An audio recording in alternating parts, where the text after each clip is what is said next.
نحمدہ ونصلی ونسلم علی رسولہ الکریم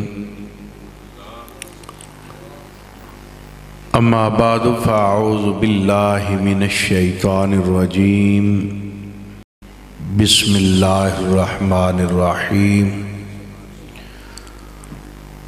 والعصر ان الانسان لفی خسر إلا الذين آمنوا وعملوا الصالحات وتواصوا بالحق وتواصوا بالصبر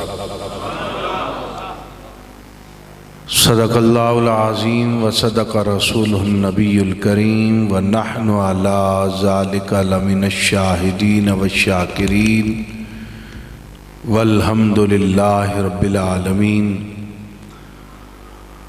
فقد قال اللہ تبارک و تعالی فی شان حبیبہ مخبرا وعامرا ان اللہ وملائکتہ یصلون علی النبی یا ایھا الذین آمنوا صلوا علیہ وسلموا تسلیما الصلاۃ والسلام علیک یا رسول اللہ وعلى آلك وأصحابك يا حبيب الله الصلاة والسلام عليك يا رحمة للعالمين وعلى آلك وأصحابك يا شفيع المذنبين اللہ تعالیٰ کی حمد و ثنا اور نبی پاک صلی اللہ علیہ وآلہ وسلم کی بارگاہ میں ہدیہ درود و سلام پیش کرنے کے بعد نہایتی واجب الاحترام جمیع علماء کرام مشائخ اعظام بالخصوص اسیر ناموس رسالت عزت مآب جناب حاجی محمد رمضان چشتی صاحب امیر تحریک لبیک پاکستان راولپنڈی ڈویژن نہایتی عزت و تکریم کے لائق تحریک لبیک پاکستان کا ایک ابھرتا ہوا چہرہ عزت مآب جناب چودھری تیمور خالد ایڈوکیٹ صاحب امیر تحریک لبیک پاکستان ضلع راولپنڈی مجاہد اہل سنت حضرت علامہ مولانا محمد ندیم رضوی صاحب رہنما تحریک لبیک پاکستان PP7 و دیگر ارباب علم و دانش میرے بزرگ اور دوستو، سب سے پہلے تو عزت مآب جناب محمد سعید صاحب کو مبارکباد پیش کرتا ہوں کہ اللہ تعالیٰ نے آپ کو زندگی میں یہ سعادت عطا کی کہ آپ اپنے فرائض کو ادا کر رہے ہیں اور آپ کے شہزادے اپنی نئی زندگی کا آغاز کرنے جا رہے ہیں۔ اس کے ساتھ ساتھ آپ دوہری مبارکباد کے مستحق ہیں کہ عموماً ہمارے ہاں بیٹوں کی شادیاں لاہو لہب ڈانس گانا بجانا اور اس میں وقت گزر جاتا ہے، لوگ جذبات کی رو میں بہہ جاتے ہیں اور یہ جملہ سننے کو ملتا ہے معاشرے کے رواج کے ساتھ چلنا پڑتا ہے، بچے نہیں مان رہے۔ آج کی اس تقریب سے لگتا ہے آپ معاشرے کے رواج کی رو میں بھی نہیں بہہ گئے اور بچے بھی آپ کی مان رہے، اور بچوں سے بڑھ کر لگتا ہے بچوں کی امی بھی آپ کی مان رہی ہیں، کیونکہ عموماً بڑے بڑے حاجی نمازی پرہیزگار بڑے بڑے واعظ و نصیحت کرنے والے بڑے بڑے گدی نشین ہم دیکھتے ہیں کہ جب بچوں کی شادیاں آتی ہیں تو بہت کچھ خلاف شرع کام ہو جاتا ہے. تو جہاں پر آپ مبارکباد کے مستحق ہیں پھر یہ دعا بھی کریں اللہ کروڑوں رحمتیں اور برکتیں نازل فرمائے اس مرد قلندر کے مزار پر انوار کے اندر کہ جس نے ان نوجوانوں کے دلوں میں عشق مصطفیٰ کی شمع کو روشن کیا ہے. اس میں آپ کا بھی کردار ہے اور یقیناً قبلہ امیر المجاہدین رحمت اللہ علیہ نے جو شمع روشن کی ہے یہ اس کی روشنی ہمیں نظر آ رہی ہے اور انشاءاللہ یہی چراغ جلیں گے تو روشنی ہوگی.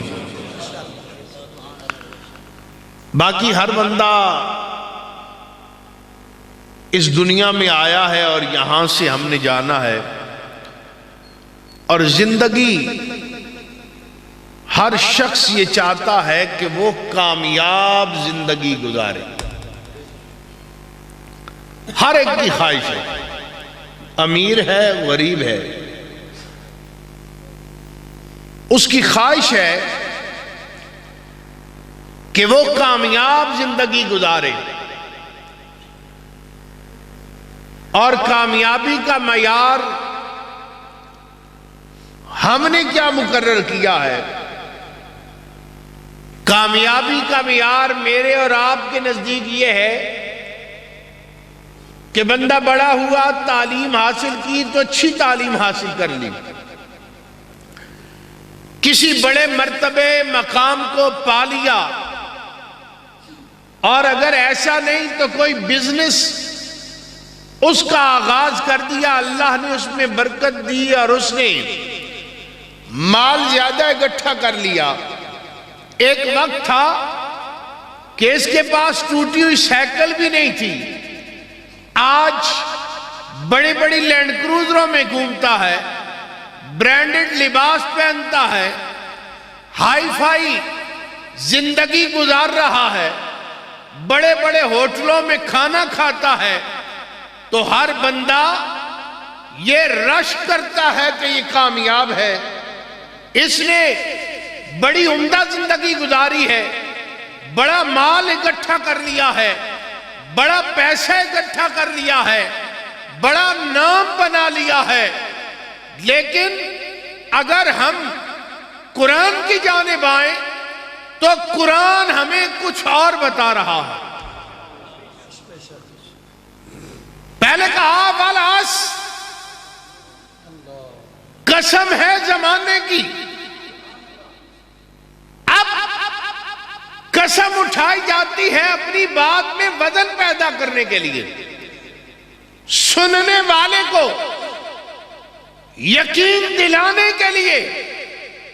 قرآن اللہ کا کلام ہے, ہم مانتے ہیں, تو رب کو کیا ضرورت تھی؟ اور تراجم کو دیکھا جائے تو کسی نے کہا زمانے کی قسم ہے, کسی نے کہا وقت کی قسم ہے, کسی نے کہا عصر کے وقت کی قسم ہے. اور جب اس آیہ کریمہ پر بریلی کا تاجدار پہنچا, اس نے قلم اٹھایا تو قلم توڑ کے رکھ دیا, کہا والعصر, محبوب کے زمانے کی قسم ہے. زمانے تو سارے ہیں ہی محبوب کے, لیکن کہا اس دور کی قسم ہے کہ جب وہ ظاہری حیات میں کبھی مکہ میں جلوہ افروز تھے, کبھی مدینہ میں جلوہ افروز تھے. اور کیوں نہ اس وقت کی قسم ہوتی کہ آج آپ اور میں بھی کلمہ پڑھ رہے ہیں لیکن صحابی بن رہے نہیں بن سکتے, ساری عمر بھی لگے رہیں تو بن نہیں سکتے, صحابی نہیں بن سکتے. اس لیے کہ صحابی وہ ہے جس نے حالت ایمان میں سرکار دو عالم کو دیکھا ہو اور ایمان کی حالت میں اس دنیا سے چلا گیا ہو, ظاہری حیات میں دیکھا ہو, تو اعلیٰ حضرت نے کہا زمانہ تو وہ محبوب کا اچھا تھا کہ جب بندہ آتا والضحیٰ کے مکھڑے کو بھی دیکھتا تھا، کلمہ پڑھ لیتا، کوئی اور عمل کرے نہ کرے، لیکن اگر موت آ جاتی ایسے ہی اللہ اسے جنت عطا فرما دیتا تھا۔ سرکار دو عالم صلی اللہ علیہ وسلم جنگ میں شریک ہیں، کس میں؟ اجرے میں نہیں، کیا بات، کیا بات، تسبیح نہیں پکڑی ہوئی، لوگوں کے مردہ دلوں کو نہیں زندہ کر رہے ہیں۔ آج تو خرابی امت مسلمہ کی یہاں سے ہوئی نا۔ حضور کہاں ہے؟ میدان جنگ میں، دشمن ہے، گھر سے چلا ہے کہ آج محمد بن عبداللہ کو ختم کرنا ہے۔ پروپیگنڈے کا شکار تو لوگ ہو جاتے ہیں نا، جیسے آج کل کے دور میں بھی لوگ پروپیگنڈے کا شکار ہو جاتے ہیں، وہ دور بھی تھا۔ کفار مکہ نے بڑی بڑی اسے باتیں بتائی ہوئی تھی، فوجیں آمنے سامنے ہیں، آمنے سامنے، گھر سے آیا ہے کہ شمع رسالت کو ہمیشہ کے لیے گل کر دے گا، لیکن جب چہرہ والضحیٰ پر نظر پڑی، دل نے کہا جو اتنا خوبصورت ہو وہ جھوٹا نہیں ہو سکتا۔ اتنا خوبصورت جھوٹا وہ نہیں ہو سکتا۔ گھوڑے کو ایڑ لگائی، گھوڑے پر سوار ہے، تاجدار مدینہ صلی اللہ علیہ وسلم کی بارگاہ میں حاضر ہو گیا، تلوار ہاتھ میں ہے، کہنے لگا اے محمد بن عبداللہ مجھے یہ بتائیے، اگر میں آپ پر ایمان لے آؤں، کلمہ پڑھ لوں، آپ مجھے کس بات کی ضمانت دیتے ہیں؟ معلوم ہوا کفار مکہ بھی یہ جانتے تھے جو اللہ کا نبی ہوتا ہے وہ مختار کل نبی ہوتا ہے، اس کے اختیار میں کچھ ہوتا ہے، وہ مجبور نہیں ہوتا، اس کے اختیار میں کچھ ہے۔ دشمن ہے، ختم کرنے کے لیے آیا، کہا اگر ایمان لے آؤں کس بات کی ضمانت دیتے ہو؟ حضور نے یہ نہیں کہا بڑا بے وقوف ہے میں یہاں جنگ کرنے آیا ہوں یا کچھ ضمانتیں دینے آیا ہوں، یہ تو بات کی بات ہے، بعد میں دیکھیں گے۔ سوال ختم ہوا تو یہ کیسے ہو سکتا ہے کہ بندہ در مصطفیٰ پر آئے اور خالی چلا جائے؟ سوال ختم ہوا، حضور نے کہا کلمہ پڑھ میں تجھے جنت کی ضمانت دیتا ہوں، کلمہ پڑھ میں جنت کی ضمانت دیتا ہوں۔ کلمہ پڑھ لیا، گھر سے چلا تھا ناپاکی کی حالت میں، کفر کی پلیتی تھی، حضور کو ختم کرنے کے لیے آیا تھا، آیا کلمہ پڑھ لیا، ابھی سجدہ کوئی نہیں کیا، نماز نہیں پڑھی، حج نہیں کیا، زکوٰۃ نہیں دی، اسلام کے احکامات پر عمل پیرا نہیں ہوا۔ جب کلمہ پڑھ لیا تو دل میں یہ خیال پیدا ہو گیا جس سونے کا کلمہ پڑا ہے، جس کی غلامی کا پٹا اپنی گردن میں ڈال دیا ہے، اب گھوڑے سے اتر کر ذرا دست بوسی تو کروں، یہ ید اللہ والے ہاتھ چوم تو لوں۔ اب صحابہ کہتے ہیں گھوڑے سے اترنے لگا، اترتے ہوئے پاؤں رکاب میں پھنس گیا، سر کے بل گرا، وہیں ختم ہو گیا، جان نکل گئی۔ حضور علیہ السلام نے صحابہ کرام کو کہا میرے غلاموں اعلان کر دو، جس نے اگر زندگی میں کسی جنتی کو دیکھنا ہے میرے اس غلام کو آ کر دیدار کر لے۔ اللہ یا رسول اللہ،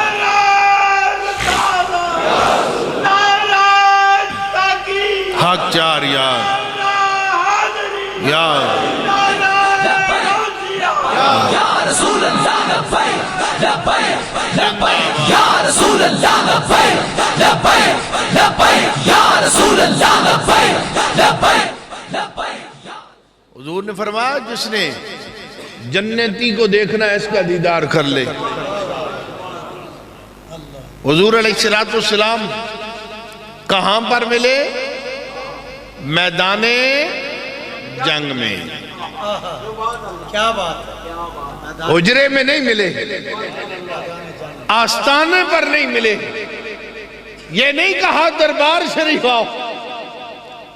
المیہ یہ ہے نا، ہم کوئی نہ مشائخ کے خلاف ہے نہ علماء کے خلاف ہے، لیکن لوگوں کو اگر دین ہم نہ بتائیں تو پھر اس پر تو ہم بھی مجرم ہیں نا.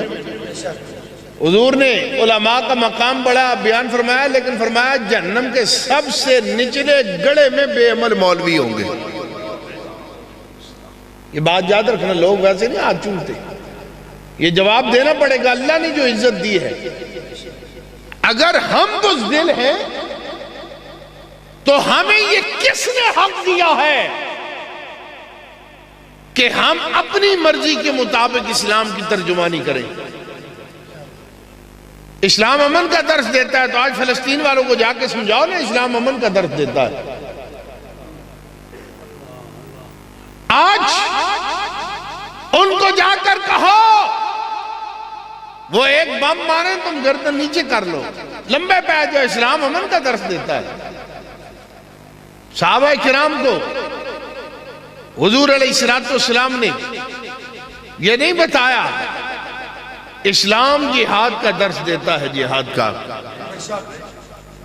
تاجدار مدینہ صلی اللہ علیہ وسلم کائنات کے خزانوں کی کنجیاں حضور کے پاس ہیں. اللہ عطا فرمانے والا ہے. حضور نے فرمایا انا قاسم، میں تقسیم کرنے والا ہوں. اور احد پہاڑ کے متعلق حضور فرماتے ہیں یہ مجھ سے پیار کرتا ہے، میں اس سے پیار کرتا ہوں. قربان جائیں اس نبی پر جس سے سنگ بھی پیار کرتے ہیں، پتھر پیار کرتے ہیں. اور حضور کو کتنی اللہ نے طاقت دی، فرمایا اگر میں ایسے حکم دوں نا، یہ سونے کا بن کے میرے ساتھ چلنا شروع کر دے. سونے کا بن کر میرے ساتھ چلنا شروع کر دے. اب حضور علیہ السلام سیرت پڑھو نا، ظاہری حیات سے پردہ فرمایا، گھر سے آٹے کی بوریاں نہیں نکلی، گھر سے سونا نہیں نکلا، چاندی نہیں نکلی، ہیرے جواہرات نہیں نکلے، مال و اسباب نہیں نکلے، ریوڑ نہیں نکلے، اونٹ نہیں نکلے، کچھ بھی نہیں نکلا. لیکن حضور کے در اقدس سے 9 تلواریں ضرور نکلی ہیں.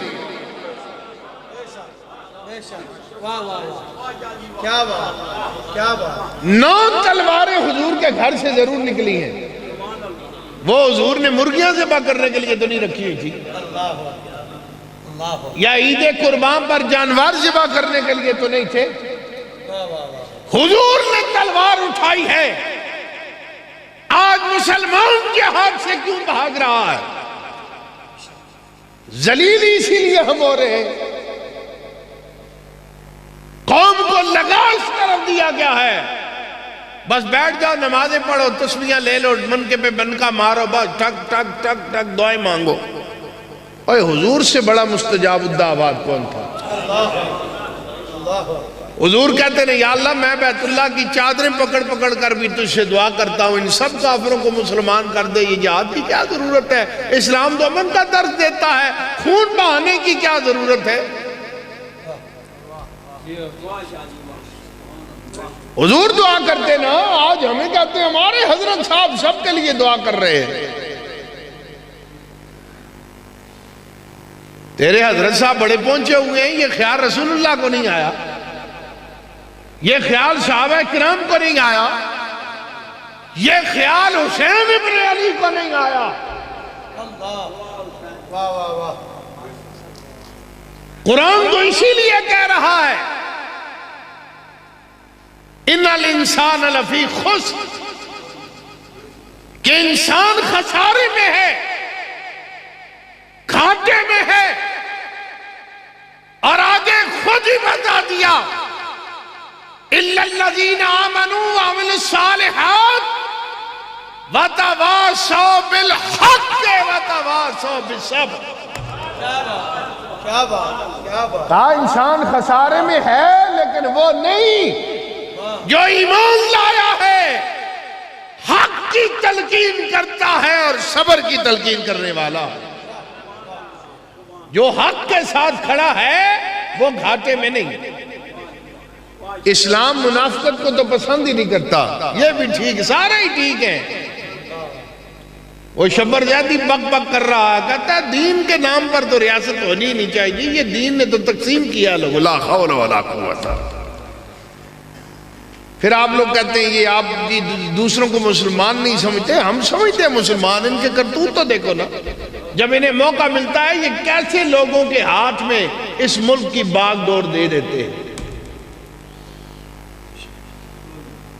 اس میں بحیثیت قوم آپ سب شامل ہیں، آپ کی جان نہیں چھوٹے گی، یہ بات یاد رکھنا، بالکل نہیں چھوٹے گی۔ سرکار دو عالم صلی اللہ علیہ وسلم جہاد کے لیے جا رہے ہیں، 300 منافقین راستے سے واپس ہو گئے، داڑیاں ان کی بھی تھی، نمازی تھے، ہاں لوگوں کو یہ بڑا گھمنڈ ہے، ہم نماز پڑھتے ہیں، ہم تہجد پڑھتے ہیں، نمازی بھی تھے، داڑیاں بھی تھیں، اور نماز بھی مسجد نبوی میں پڑھ رہے تھے۔ حضور کو چھوڑ کر،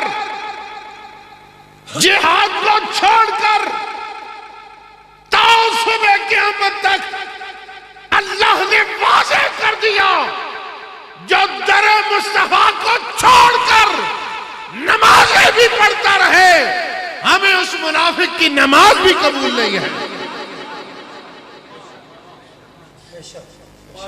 کوئی نماز نہیں، کوئی تسبیح نہیں۔ آج المیہ یہ ہے ہمارا، امت مسلمہ تو مار اس لیے کھا رہی ہے، چھٹاکی جتنا اسرائیل نہیں۔ 5 منٹ میں اسرائیل فارغ ہو سکتا ہے، 5 منٹ میں، لیکن کب؟ جب تخت پر کوئی غیرت مند مسلمان ہو، جب تخت پر سیدنا صدیق اکبر جیسا کوئی ہو، عمر فاروق جیسا ہو، عثمان غنی جیسا ہو، مولا علی جیسا ہو، 5 منٹ کی بات ہے۔ لیکن آج امت کے بچے کٹ رہے ہیں، اس کی جواب دہی ہمیں بھی تو روز قیامت کرنی پڑے گی، ہمیں بھی اللہ کی بارگاہ میں جواب دہی کرنی پڑے گی۔ کہیں ہم ان لوگوں کے ساتھ تو نہیں کھڑے ہو گئے جو ان فلسطینیوں کے گلے کاٹنے والوں کے ساتھ ہیں؟ اب بھی آپ کو منافقت نہیں نظر آ رہے؟ پوری امت مسلمہ اکٹھی ہوئی تو کیا کیا جی؟ مطالبہ کر دیا ہے، عالمی برادری سے مطالبہ کیا ہے جنگ بند کرائی جائے، اے خبیثو جنگ بند کرائی جائے۔ آج ایک اعلان جہاد ہو، ایک اعلان جہاد۔ حماس والے ہمارے چاچے مامے نہیں، ان کے ساتھ ہمارا رشتہ جو ہے وہ دینی ہے، ہم اس لیے تڑپتے ہیں۔ اور دیکھیے ان لوگوں نے اسرائیل کو، امریکہ کو خدا بنا رکھا تھا نا، ہمیں یہاں بھی ڈراتے رہتے ہیں، وہ جی بڑی انٹیلیجنس ہے، بڑی انٹیلیجنس ہے۔ وہ حماس کے رہنما سے انٹرویو کرنے والے نے کیا، اس نے کہا موساد، یہ بڑی بڑی ایجنسیاں، تیرا آپریشن حملہ اتنا خفیہ، اتنا خفیہ، انہیں کانوں کان خبر ہی نہیں ہوئی؟ قربان جائیں اس کے جواب پر، اس نے کہا میری صف میں ایک بھی غدار نہیں ہے۔ کیا بات، کیا کیا بات لبیک لبیک لبیک یا رسول اللہ لبیک۔ رسول اللہ لبیک اس نے کہا کہ ہماری صف میں ایک بھی غدار نہیں، ایک بھی غدار نہیں، اس لیے یہ کامیاب ہوا۔ آج ہمارا المیہ کیا ہے؟ شہید تو وہ بھی ہو گئے ہیں، مر تو ہم نے بھی جاننا ہے، لیکن انہوں نے جو مقام حاصل کیا ہے وہ مقام ہم لوگ نہیں حاصل کر سکتے۔ حضرات گرامی، نجات حضور کے دامن سے وابستگی میں، یہ بات یاد رکھنا، نماز، روزہ، حج، زکوٰۃ، یہ ساری چیزیں اس وقت قبول ہوں گی جب بندے کے دل میں عشق مصطفیٰ ہوگا، مقام مصطفیٰ کا تحفظ ہوگا۔ قرآن نے تو خود کہا لِتُؤْمِنُوا بِاللَّهِ وَرَسُولِهِ وَتُعَزِّرُوهُ وَتُوَقِّرُوهُ وَتُسَبِّحُوهُ بُكْرَةً وَأَصِيلًا۔ جب اللہ اور اللہ کے رسول پر ایمان لیا تو پہلا کام حضور کی عزت و تعظیم کرنا ہے۔ یہ نہیں حضور کی عزت کو لوگ رولتے رہے اور ہم سجدے دیتے رہے، ہم کہتے رہے ہمارے بس میں کچھ نہیں، ہمارے بس میں سب کچھ ہے اگر ہم کرنا چاہیں۔ چونکہ اب مسئلہ یہ ہے کہ ہم اپنے آپ کو دین کے مطابق نہیں ڈالتے، دین کو اپنے مطابق ڈھال لیتے ہیں۔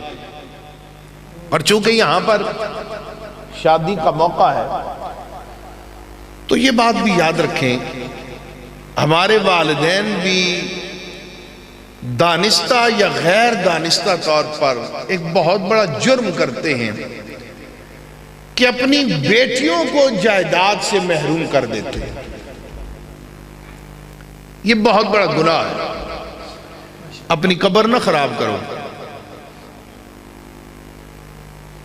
اس کا توجیہ وہ یہ بیان کرتے ہیں، وہ جی بیٹی کو ہم نے 50 لاکھ کا جہیز دیا تھا،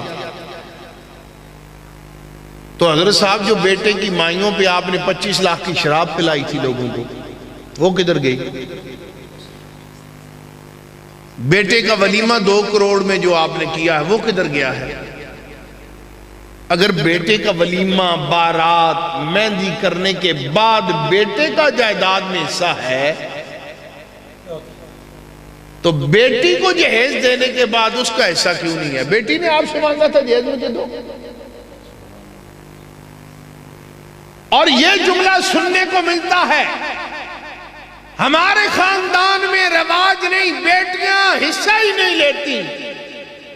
اور یہ کس بدھو نے رواج ڈالا ہے؟ یہ بات آج تک ہم نے نہیں سنی کہیں سے کہ ہمارے خاندان میں یہ رواج نہیں کہ بیٹے حصہ نہیں لیتے۔ ایسا رواج کیوں نہیں آپ ڈالتے کہ بیٹا حصہ نہ لے؟ کہے میری بہن ہے، غریب ہے، میں حصہ نہیں لیتا۔ میری بہن لوگوں کے گھروں میں برتن مانج رہی ہے، میں حصہ نہیں لیتا۔ میری بہن بیوہ ہے، میں حصہ نہیں لیتا۔ بھائی کے پاس مال ہے تو پھر لے رہا ہے، اور جس کا اللہ نے بھی آدھا رکھا ہے اس سے چھین رہے ہو، جیلی انگوٹھے لگوا رہے ہو۔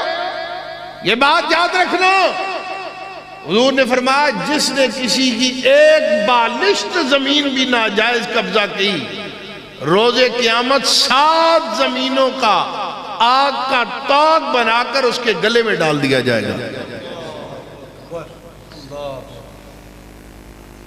بالکل اپنی قبر خراب نہ کریں، اپنی اولاد کو جائیداد کے حق سے محروم مت کریں، آپ کا یہ اختیار نہیں ہے۔ یہ حصہ تو اللہ اور اللہ کے رسول نے مقرر کیا۔ فقہ کی کتابیں آپ اٹھا کر دیکھیں، جو بندہ مرنے والا ہو تو پھر تو وہ سارا صدقہ بھی کرے تو اس کو شریعت اجازت نہیں دیتی کہ بھائی جب تو کھانے پینے کا تھا، خود جوان تھا، اس وقت اللہ کی راہ میں دیتا نا۔ اب مر رہا ہے، تجھے بچنے کی امید ہی نہیں، اب تو جو پچھلے ہیں یہ ان کا حق ہے اور تو ان کے حق کو مار رہا۔ اس لیے بالکل اپنی قبروں کو خراب مت کریں، یہ بہت بڑا جرم ہمارے لوگ کرتے ہیں، بڑے بڑے نیک پرہیزگار لوگ اس جرم میں شریک ہیں۔ بیٹیوں کو حصے سے محروم کر کے، نہیں، یہ ان کا اللہ اور اللہ کے رسول نے حق بنایا۔ بیٹی بیاہ کر انسان ضرور دیتا ہے، یہ تو ایک اللہ اور اللہ کے رسول کا حکم ہے، لیکن اس کا یہ مطلب نہیں کہ اس کا تعلق ختم ہو گیا ہے۔ اور تجربے میں یہ بات ہے، آپ بھی دیکھتے ہیں، بزرگوں سے بھی پوچھیں، جتنا پیار بیٹی ماں باپ سے کرتی ہے اتنا بیٹا نہیں کرتا۔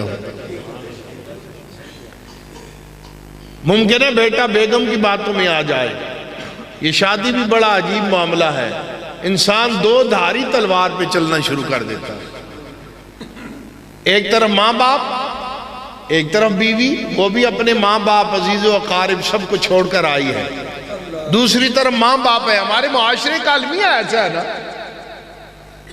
جو لڑکی ماں کو بارات سے پہلے حور سے زیادہ اچھی لگتی تھی، ہفتہ ہی گزرتا ہے تو وہ لنگور بن جاتی، پھر ماں اپنی طرف کھینچتی ہے، بیوی اپنی طرف کھینچتی ہے، دولہا بیچارہ بیچ میں ہی لٹکا رہ جاتا ہے۔ تو اس میں یہ بڑا بیلنس کر کے چلانا پڑتا ہے معاملات کو۔ ماں باپ کا اپنا مقام ہے، مرتبہ ہے، بیوی کو یہ بات سمجھانی پڑتی ہے کہ ان کی کڑوی کسیلی بھی برداشت کر لیا کر، ٹھیک ہے کبھی کبھی وہ بزرگ ہیں زیادتی بھی کر جائیں گے، لیکن بات یہ ہے میری جنت جو ہے ان کے قدموں کے دامن سے وابستہ ہے، ان کی خدمت سے وابستہ ہے، مجھے گناہگار نہ کر۔ تو انسان جب برابری کے تحت چلتا ہے تو پھر معاملات جو ہیں وہ سنورتے ہیں۔ تو ہمیں اسلام کی عین تعلیمات کے مطابق چلنا پڑے گا۔ نکاح اسلام نے آسان بنایا ہے، اسے مشکل تو ہم نے کیا ہے نا، کوئی مہندی کی رسم بنا کر، کوئی جہیز کی لعنت رکھ کر، فلاں کو بلاؤ فلاں کو بلاؤ فلاں کو بلاؤ، اتنے قسم کے کھانے کھلاؤ، یہ ساری چیزیں ہم نے کی، وگرنہ اسلام نے اسے بڑا آسان رکھا ہے اور نکاح میں برکتیں بھی رکھی ہیں۔ یہ بھی بات یاد رکھیں، نکاح میں بھی برکت ہے، اولاد میں بھی برکت ہے۔ جو آنے والی آتی ہے نا وہ اپنا رزق ساتھ خود لے کر آتی ہے، رازق اللہ ہے۔ اور بعض لوگوں کو آپ دیکھتے ہیں شادی کے بعد ان کی ترقی میں مزید اضافہ ہوتا ہے، وہ کسی کے نصیب سے اللہ پھر جو ہے مزید برکتیں عطا فرما دیتا ہے۔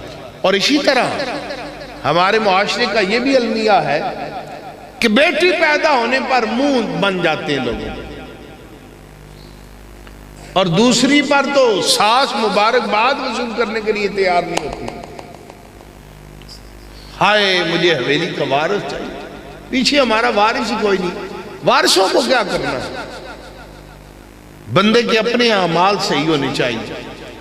ہم نے ایسی اولادیں بھی دیکھی 7 8، میں نے ایک ایسے شخص کو بھی دیکھا جس کے 8 بیٹے تھے، لیکن آخری وقت میں محلے داروں نے اس کے منہ میں پانی ڈالا۔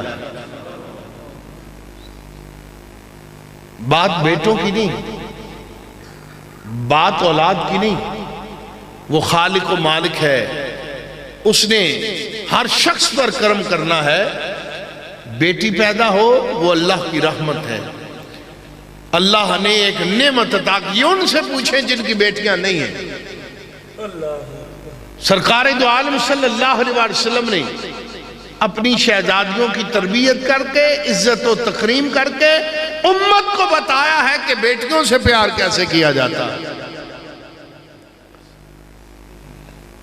آج ہم اس پر عمل پیرا کیوں نہیں ہیں؟ اس سوال کا جواب ہم سب کو اپنے گریبان میں جھانک کر تلاش کرنا۔ دین اسلام اس نے ہر معاملے میں ہمارے لیے رہنمائی کی ہے، بے حیائی کو روکا ہے، بد کرداری کو روکا ہے، نکاح کو آسان کیا ہے۔ آج دوسری شادی کا تو نام ہی کوئی نہیں لے سکتا، نام لے تو لوگ کھانے کو دوڑتے۔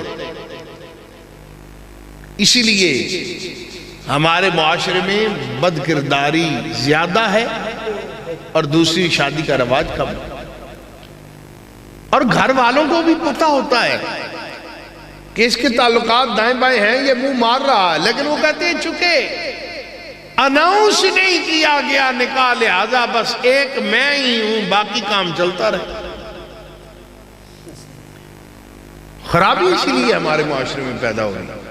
تو دین اسلام نے ہر معاملے میں نکاح سے لے کر انسان کی پیدائش سے لے کر نکاح تک اور نکاح سے مرنے تک ہر معاملے میں رہنمائی کی ہے۔ اسلام نے زندگی کا کوئی پہلو جو ہے وہ نہیں چھوڑا جس پر ہماری رہنمائی نہیں کی۔ صرف آج المیہ یہ ہے کہ ہم اسلام پر خود عمل پیرا نہیں۔ آج آپ اگر باریکی سے دیکھیں نا 80% لوگ جانے انجانے میں سود کھا رہے ہیں۔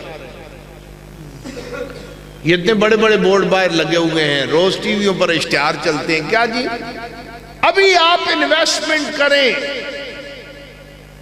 تو 2% منافع، کرایہ آج سے ہی شروع ہے۔ سبحان اللہ۔ اب پیپسی کی خالی بوتل میں آپ کو شراب ڈال کر کوئی دے دے تو آپ اسے پی لیں گے؟ تو خیال ہے میرا خیال؟ اچھا نہیں، یہ وہی کام ہے۔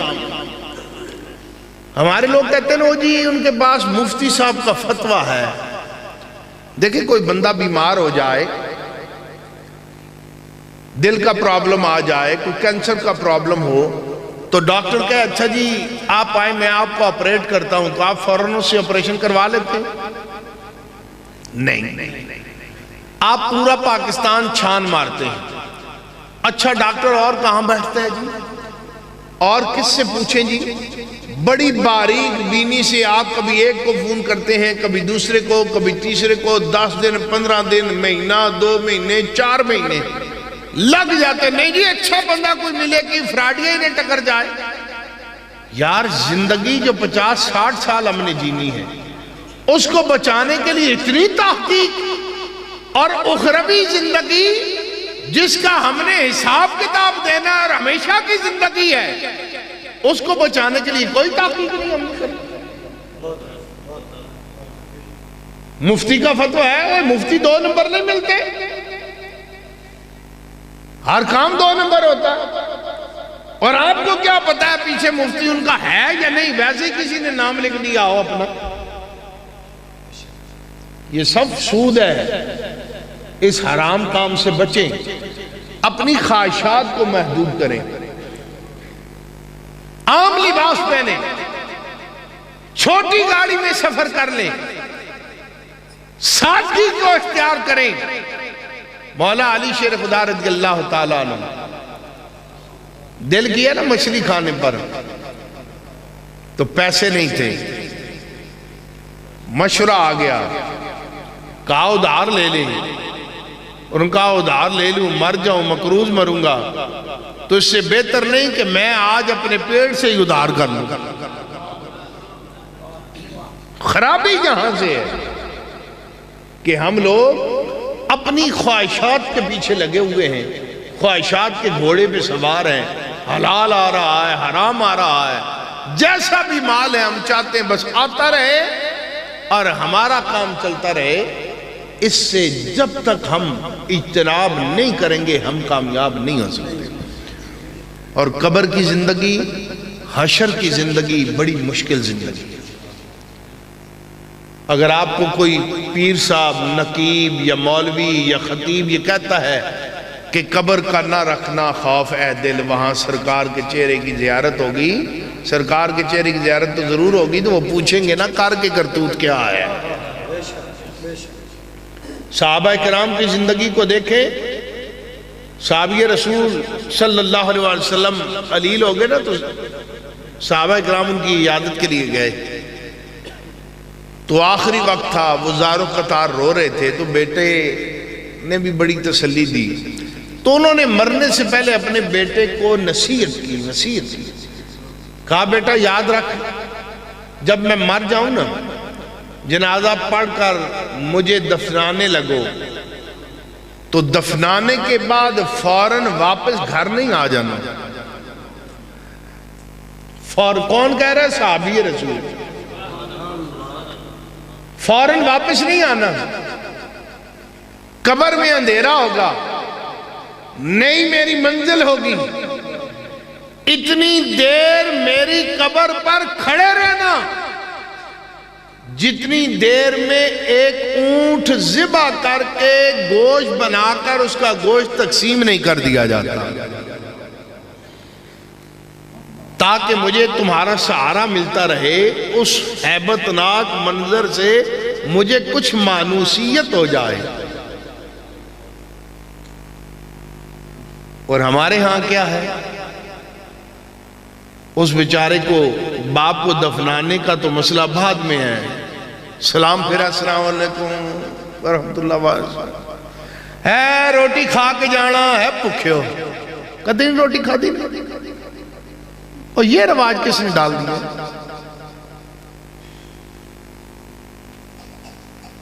روٹی کھا کے جانا جی، کیوں بھائی؟ گھر میں کبھی نہیں کھائی؟ یہ بھی کبھی ہم نے خیال کیا ہے کہ جس کا باپ چلا گیا ہے، اب ہمارے معاشرے میں کیا باپ مر گیا ہے، وہ کفن دفن بعد میں کرتا ہے، پہلے دیگے پکانے والے کو بلاتا ہے، ادھر آپ بھائی فٹافٹ کریں۔ اس رواج کو ختم کریں۔ لوگ قرض اٹھا کر یہ کھانا پکا رہے ہیں، کتنا المیہ ہے۔ یہ تو اہل محلہ کی ذمہ داری ہے کہ کم از کم 3 دن تک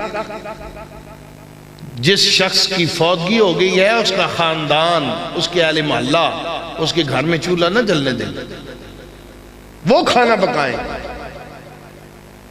یہاں پر بیٹھ جاتے ہیں، ہاں جی پھر چاچا صاحب کے پلاؤ پکا سیں گی، یا وڈا گوشت پکانا ہے جی، یا مٹن پکانا ہے جی۔ یہ ہماری اخلاقی حالت ہے کہ ہم لوگ جنازہ پڑھنے کے بعد روٹی پر بیٹھ جاتے ہیں، ایک دن ہم روٹی اپنے پلے سے نہیں کھا سکتے۔ یہ تو ہماری اخلاقی حالت ہے، تو ہم کیسے ترقی کریں؟ کون سا دین ہم نے سیکھا ہے؟ کتنے افسوس کا مقام ہے۔ آج وقت ہے کہ اس قبر پر کھڑے ہو کر قرآن پاک پڑھا جائے، درود پاک پڑھا جائے، اس کی بخشش کی دعا کی جائے، اور ہم مہمانوں کو سنبھالنے میں لگے ہوتے ہیں۔ ان چیزوں کو ہمیں بدلنا پڑے گا۔ آج جب تک ہم اس کے لیے عملی قدم نہیں اٹھائیں گے، ہم کبھی بھی تبدیلی جو ہے وہ نہیں لا سکتے۔ اللہ تعالیٰ میری اور آپ سب کی حاضری کو اپنی بارگاہ میں قبول و منظور فرمائے، اور سعید صاحب نے ایک احسن قدم اٹھایا ہے۔ اللہ تعالیٰ اس محفل پاک کے طفیل ان کے بچوں کو نظر بد سے محفوظ فرمائے، ان کے خاندان کو خوشیاں نصیب فرمائے، اور جو دونوں خاندان آپس میں مل رہے ہیں انہیں اتفاق اور اتحاد کی دولت سے مالا مال فرمائے، اور اسی طرح ہمارے ان عزیزوں کو سرکار دو عالم صلی اللہ علیہ وسلم کے گن گانے کی توفیق عطا فرمائے۔ وآخر دعوانا الحمدللہ رب العالمین۔